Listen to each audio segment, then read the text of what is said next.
Hi friends, இப்போ நம்ம இந்த வீடியோவில் என்ன பார்க்க போகிறோன்னு கேட்டிங்கன்னா, 5 ரூபாய் நாணயத்தில் ஷாஹித் பகத்சிங் அவர்களின் 100வது ஆண்டு செஞ்சுரி ஆஃப் த இயர் நினைவு கூர்ந்து இந்திய அரசு வெளியிடப்பட்ட நினைவு சின்னத்தை பற்றி தான் நம்ம முழுவதுமாக இந்த வீடியோவில் பார்க்க போகிறோம். 1907ஆம் ஆண்டு முதல் 2007ஆம் ஆண்டு அன்றைய இடைப்பட்ட காலத்தில் 100 ஆண்டு நிறைவை ஒட்டி இந்த நாணயம் வெளியிடப்பட்டது.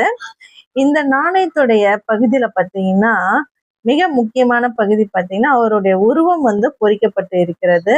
அவர் தொப்பி அணிந்த தோற்றமும் மிகவும் கவர்ந்த வண்ணம் இருக்கிறது. அதை சுற்றிலும் பாத்தீங்கன்னா ஷாஹித் பகத்சிங்னு பொறிக்கப்பட்டு இருக்கிறது. இதுல பாத்தீங்கன்னா செஞ்சுரி ஆஃப் த இயர்னும் எழுதிருக்கிறது. சுற்றிலும் பார்த்தீங்கன்னா இது கொஞ்சம் பார்த்தீங்கன்னா எழுத்துக்கள் கொஞ்சம் சரியான வடிவமைப்புல இல்லை. அதனால நான் ஜூம் பண்ணி தான் இந்த வீடியோ எடுத்திருக்கிறேன். இந்த நாணயம் பார்த்தீங்கன்னா ஒரு சாதாரண சர்க்குலேஷன் நாணயம் தான். இந்த 5 ரூபாய் நாணயம் பார்த்தீங்கன்னா நிக்கல் பிராஸ் கலவையால தயாரிக்கப்பட்டது. இது ஏன் இந்த காயின்ல தயாரிக்கிறாங்க அப்படின்னு பார்த்தீங்கன்னா இந்த உலோகத்தால துரு பிடிக்காமல் நீண்ட நாட்கள் இருக்கும். போலி நாணயங்களை தடுப்பதற்கும் இது செய்யறது பார்த்தீங்கன்னா செலவு கம்மி. அதனாலதான் பார்த்தீங்கன்னா இந்த நிக்கல் பிராஸ் கலவையால இந்த நாணயம் வெளியிடப்பட்டது. நாணயத்துடைய உள்படம் எதை குறிக்கிறது பார்த்தீங்கன்னா இந்த பகத்சிங்கோடைய அவருடைய உருவம் பொறிக்கப்பட்டதுக்கான நோக்கம் என்னன்னு பார்த்தீங்கன்னா இளைஞர்களுக்கு தைரியம் கொடுக்கும் வண்ணம் இந்த படம் பொறிக்கப்பட்டு இருக்கிறது.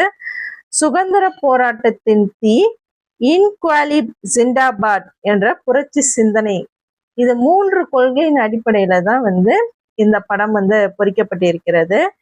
இந்த 5 ரூபாய் நாணயத்துல அவரோட படம் ஏன் வந்தது பார்த்தீங்கன்னா அவருடைய 100வது பிறந்த நாள் நினைவாக அவரது தியாகத்தை நினைவு கூற இந்திய அரசு இந்த நாணயத்தை வெளியிடப்பட்டாங்க.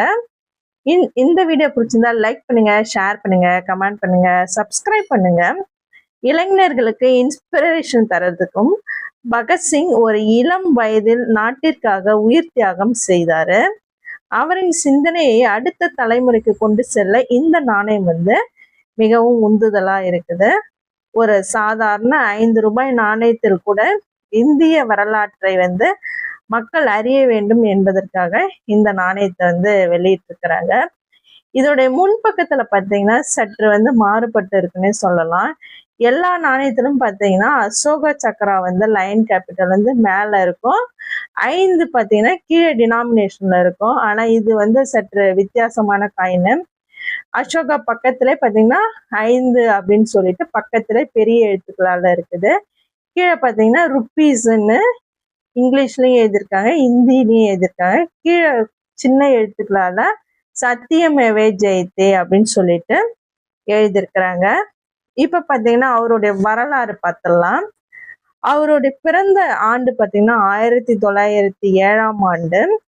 அவர் என்ன தியாகம் செய்தாருன்னு பாத்தீங்கன்னா முக்கியமான சம்பவம் பாத்தீங்கன்னா ஜாலின் வாலாபாக் மசாக்கர் அவருடைய புரட்சியாளராக மாற்றுச்சுன்னே சொல்லலாம். அவருடைய இறப்பு பார்த்தீங்கன்னா 1931ஆம் ஆண்டு. சுமார் 23 ஆண்டுகள் மட்டும்தான் இங்க அவர் பிறந்து ஆயிருக்குது. அதுக்குள்ளே அவருக்கு 23வது வயது தூக்கு தண்டனை அறிவிக்கப்பட்டாச்சு. அவர் ஒரு மனிதர் மட்டும் இல்ல, அவர் ஒரு புரட்சியாளர்னு சின்னனே இந்த நாணயத்தை பத்தி சொல்லலாம். இந்த 5 ரூபாய் நாணயத்துல ஒரு முழு சுதந்திர போராட்டமே இருக்கிறதுன்னே சொல்லலாம். இன்று இதன் மதிப்பு பார்த்தீங்கன்னா 200 ரூபாயிலிருந்து 250 ரூபாய் வரைக்கும் இந்த நாணயம் போயிட்டு இருக்குது. இது சர்க்குலேஷன்ல அதிகமா இல்லை. இது பார்த்தீங்கன்னா நமக்கு தரங்கம்பாடியில தான் இந்த நாணயம் கிடைச்சது. ஒண்ணுதான் இருந்தது. இது எனக்கு ஒரு 250 ரூபாயில தான் நான் வாங்கிட்டு வந்தேன். இன்னும் எதை பத்தியான வீடியோஸ் போடலாம் அப்படின்னு சொல்லிட்டு எனக்கு கமெண்ட் செக்ஷன்ல பதிவு பண்ணுங்க. இந்த மாதிரி இன்னும் சுவாரஸ்யமா நம்ம காம்பரேட்டிவ் காயின் நினைவு சின்னங்களை பத்தி பார்க்கணும்னா என்னுடைய வீடியோவை தொடர்ந்து சப்ஸ்கிரைப் பண்ணுங்க. Okay, bye friends.